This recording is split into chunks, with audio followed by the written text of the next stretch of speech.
আসসালামু আলাইকুম। আজকে ফলের মেলা, জ্যৈষ্ঠ মাসের মিষ্টি ফলের মেলা। যেদিকে তাকায় শুধু ফল আর ফল। প্রিয় সব ফলগুলো, প্রিয় ফলের মধ্যে আম, লিচু, জাম। এখানে ফলের মেলা বসছে, তাই নিয়ে নিলাম কালো জাম, আঙ্গুল ফল। এটা লটকন, নরসিংদীর বিখ্যাত লটকন। এটা টক মিষ্টি হয়ে থাকে, তালের চোখ। এবার রাজশাহী বা দিনাজপুরের বিখ্যাত লিচু। লিচু খেতে মজা আর পছন্দের। দেশেও এখন আপেল চাষ করা হয়, আপেলও নিলাম। এরপর মিষ্টি লিচু, আম, আনারস, নরসিংদীর বিখ্যাত কলা। এই যে শুরু হয়ে গেল ফলের, জ্যৈষ্ঠ মাসের ফলের মেলা। এইসব স্টাররা দাঁড়িয়ে আছে, ডিস্ট্রিবিউশন করতেছে। এক পা খাইয়ে আছে তাল গাছ দাঁড়িয়ে। এটা তাল গাছ ছিল, এটা জামরুল গাছ, অনেক পুরানো একটা জামরুল গাছ। প্রচুর জামরুল হয়, সাদা জামরুল। জামরুল অনেকগুলো কালার হয়, তলায় নিচে তো পড়ে বিছিয়ে যায়, খাওয়ার লোক নেই। গ্রাম এমনই, গ্রামের ফলগুলো আগে মিস করতাম অনেক, কিন্তু এখন আধুনিক হওয়াতে এখন শহরে বসেও গ্রামের ফলগুলো খাওয়া যায়, কিন্তু সেই স্বাদ আর পাওয়া যায় না। গ্রাম থেকে গাছ থেকে তুলে খাওয়ার স্বাদই আলাদা। এই যে মগদেশি পেয়ারা, এই পেয়ারা যে এত মজা, বরিশালের জন্য যে দেশি পেয়ারা বলে, যে বরিশালের গাছ থেকে আনা, যে ছোট ছোট বরিশালের পেয়ারা, দেশি পেয়ারা, কি যে স্বাদ এগুলা খাইতে। ছোটটাই অনেক টেস্টি।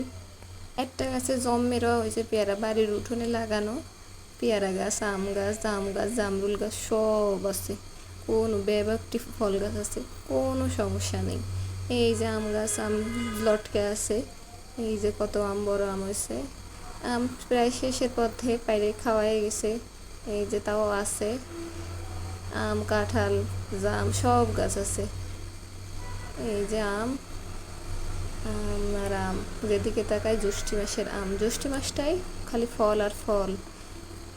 এই যে বরিশাইলা যা আমরা, বরিশাল ওদিকে পেয়ারা আর আমরা হলো বিখ্যাত। আর খুলনায় হচ্ছে নারকেল আর সুপারি, চিংড়ি মাছ। এই যে আমরা গাছ অনেক বড় হয়েছে, আমরা গাছটা জন্মেরাও হয়েছে আমরা, প্রতিটা ডালে আমরা হয়েছে। এই যে আমরা, টক মিষ্টি আমরা।